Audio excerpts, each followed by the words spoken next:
Priprava vozila na zimo. V Velenju 12. kongres stranke socialnih demokratov.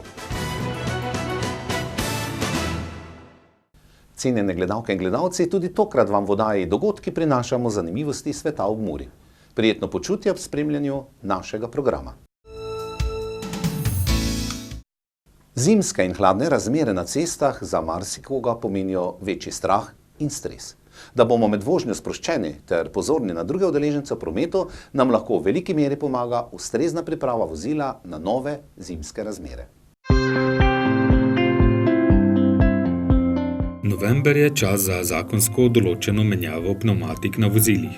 Velikokrat pa je to tudi trenutek, ko lahko vaše vozilo ustrezno pripravite za vožnjo v mrzlem, mokrem in zasneženem vremenu. Od 15. novembra do 15. marca naslednjega leta mora imeti vozilo v skladu z zakonom o pravilu cestnega prometa in pravilnika o delih in opreme vozil prometa na slovenske ceste ustrezno zimsko opremo. Naj za začetek razčistimo, kaj so zimske razmere. Zakon pravi, da je to tedaj, ko se ob sneženju sneg oprema vozišča, ali je to zasneženo, zaledenelo, ledena ploskev ali poledenelo poledica. To med drugim pomeni, da je zimska oprema vezana tudi pred zakonsko določenim rokom ali po njem, če so na ceste takšne razmere. Nizke temperature, sneg, led lahko voznikom povzročijo veliko neprijetnosti ali celo ogrozijo varnost v prometu. Zimske pnevmatike so tiste pnevmatike, ki imajo na boku proizvajalcev označbo M+S, M.S ali M+S. Kanali pnevmatik, ki štejejo za zimsko opremo, morajo biti globoki najmanj 3 mm.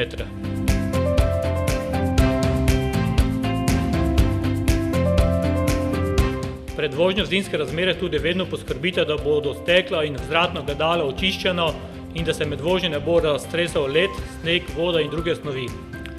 V najslabšem primeru se lahko uporabljajo tudi letne pnevmatike in ustrezno snežne verige za posamezna kolesa, pogonska kolesa. Ampak moramo vedeti, da so letne gume pri nizki temperaturi trše kot zimske, zimske pa imajo med drugimi tudi kanale, ki jih je zelo veliko, leti pa so širši in globje, kar nam omogoča boljši oprijem gum v snegu. Dober oprijem je zelo pomemben za varno vožnjo, pri pospeševanju in še bolj pri zaviranju, pa tudi pri zavijanju. Priporočljivo je, da imamo v zimskem času poleg verig v avtu še manjšo čvrsto lopato, baterijsko svetilko, metlico za sneg in strgalo, tople oblačila, kako odeko, rokavice za nameščanje verig, kabelne za vžig avtomobilov, pa še kar lahko bi dodali to zraven.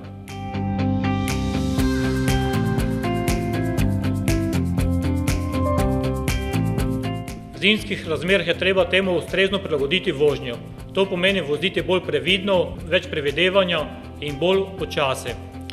Ker sami izhaja iz stroke, vam svetujem, da svoje vozilo pred zimo odpeljete na servis, kjer vam strokovno preverijo še stanje gum, akumulator, hladilno tekočino, tekočine za pranje vetrobranskega stekla, luči, metlice brisalcev, stanje akumulatorja in pritisk v gumah.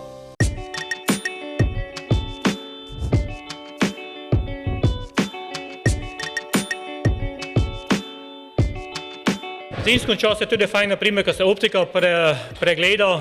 Optika pomeni stekanje koles, previs za ostajanje, če obrava gum, ko se to da odstraniti, čisto enostavno se našpona na mašin, gorek se naštelo in če je naštelo, tudi nemamo obrave poznejših stroškov, optika par evrov, stroške obrabe gume so pa lahko zelo velike, ne.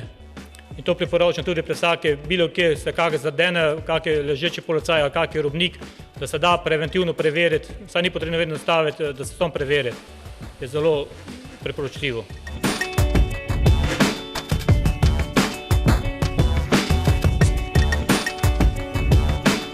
V zimskih razmerah tudi to, naprimer, gume menjavam priporočamo, ko se zmeri antifric. Antifric bi naj bil nekje do -25, če je tudi 30, ni problem, je še boljše. Ne pa preveč, ne. Če pa ne zamenjamo, če premalo, da je voda noter, se zimi lahko zgodi, da pride do razpoka bloka motorja, glave motorja in so kar velike stroške. Tako da to obvezno preverite pred zimo. Preverite tudi stanje tekočine za steklo, tudi to mora biti do določene stopinj minus, drugače ne šprica na steklo vodo. S to mašino tudi enostavno preverimo tekočino za stekla, koliko kaže minusa, pa tudi antifrica. Tako obstajajo vse različni pripomočki, s katerimi tudi pomagamo pri takih meritvah.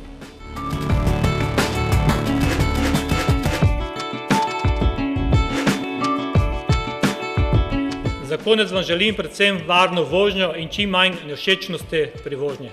S tem, ko bomo poskrbeli za ustrezno pripravo avtomobila na zimo, bomo med vožnjo bolj sproščeni ter pozorni na druge udeležence v prometu. Saj bomo vedeli, da je naše vozilo brezhibno pripravljeno na zimske razmere, posledično pa se bomo bolj varne počutili tudi sami.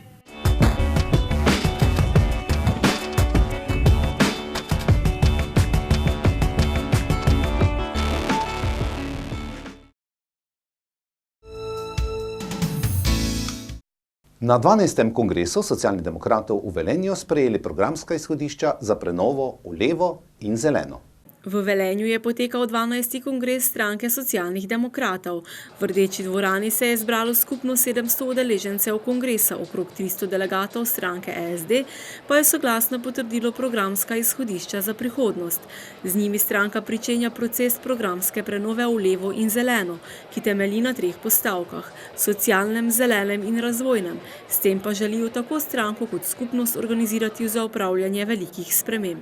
Predsednik stranke SD Dejan Židan je v nagovoru na kongresu dejal, da želi stranko peljati naprej, saj ima jasno in prepričljivo vizijo. Socialna demokracija bo sposobna upravljati spremembe v dobro ljudi, v dobro skupnosti in v dobro narave. Politika ne sme biti tek na kratke proge. Politika je maraton, kjer lahko rezultat doseže z vzdržljivostjo, odločenostjo in jasnim ciljem, ki ga slediš na vsakem svojem koraku. Nekateri se vprašujejo, ali sem pravi človek za to nalogo. Spoštovani kongres, odgovor na to vprašanje leži v tej Rdeči dvorani. Rad pa bi vam povedal naslednje, da čutim veliko čast, veliko odgovornost, da v tem prelomnem času vodim socialno demokracijo. Stranko želim peljati naprej, ker imam jasno in prepričljivo vizijo. To je socialna demokracija, ki je sposobna upravljati spremembe v dobro ljudi, v dobro skupnosti in tudi v dobro narave, ki bo napredovala ne samo kot politična sila, ampak kot osrednja ideja in gibalo naše družbe.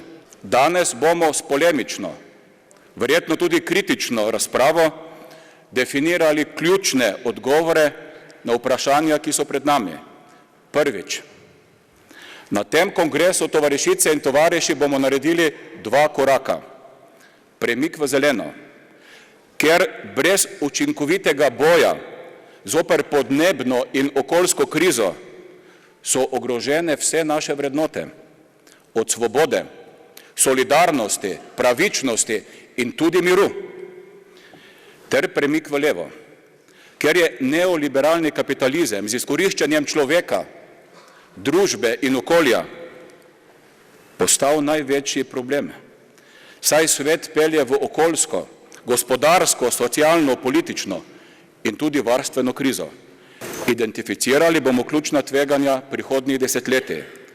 V času, ko je politika obremenjena s kratkoročnimi vprašanji, smo socialni demokrati tisti, ki v politični razpravi odpiramo strateška vprašanja naše prihodnosti. Kaj moramo storiti, da podnebje in okolje ponovno postavimo v ravnovesje? Kaj moramo storiti, da okrepimo naše sisteme socialne varnosti, da bodo danes pa tudi v prihodnje jamstvo za varnost in blaginjo vseh nas? Kako bomo poskrbeli za starejše, onemogle, bolne, da jim zagotovimo boljšo možnost zdravstveno oskrbo in storitve, ki jih potrebujejo za ohranitev dostojanstva, vključenosti in celo življenja?